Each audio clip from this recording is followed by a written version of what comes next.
Bonjour à tous, voici de nouvelles suggestions lecture. Premier sang, Amélie Nothomb.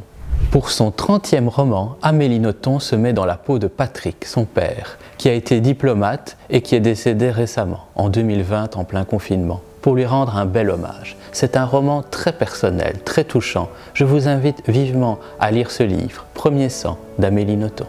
Ce matin-là, de Gaël Josse. C'est l'histoire de Clara, qui est une personne très investie dans son travail. Mais un matin, c'est l'effondrement total. Elle n'ira pas travailler. Elle va traverser de très longs moments de solitude. Toute sa vie va être chamboulée, famille, amis, collègues. Quand la vie perd son sens et qu'il faut la réécrire, la repenser autrement. Trouver de nouvelles perspectives, un nouvel élan.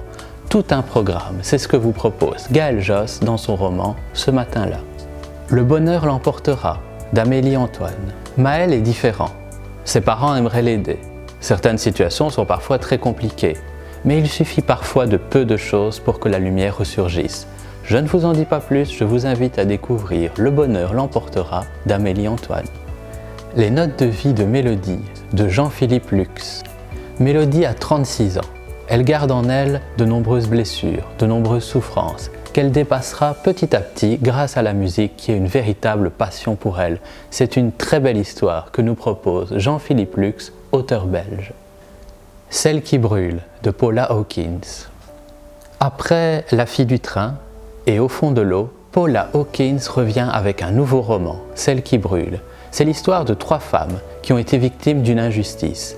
Mais pas une petite injustice, une injustice qui leur a gâché la vie. Vu la colère grandissante de chacune, une d'entre elles pourrait-elle aller jusqu'à tuer? Si vous voulez le savoir, je vous invite à découvrir Celle qui brûle de Paula Hawkins. Une voisine encombrante de Shari Lapena.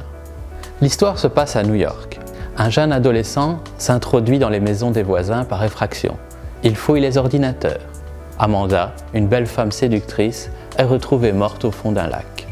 Même dans les beaux quartiers, il peut se passer des choses étranges. Chaque personne peut être suspecte. Une voisine encombrante de Shari Lapena. Juste après la fin du monde de Frédéric Lenoir. Frédéric Lenoir nous propose un conte philosophique. Que se passerait-il après une grande catastrophe? Tenir compte de nos erreurs passées est nécessaire pour que les personnes qui ont survécu puissent vivre paisiblement et ne reproduisent plus les mêmes schémas. Est-ce une vision totalement utopique ou pas vraiment?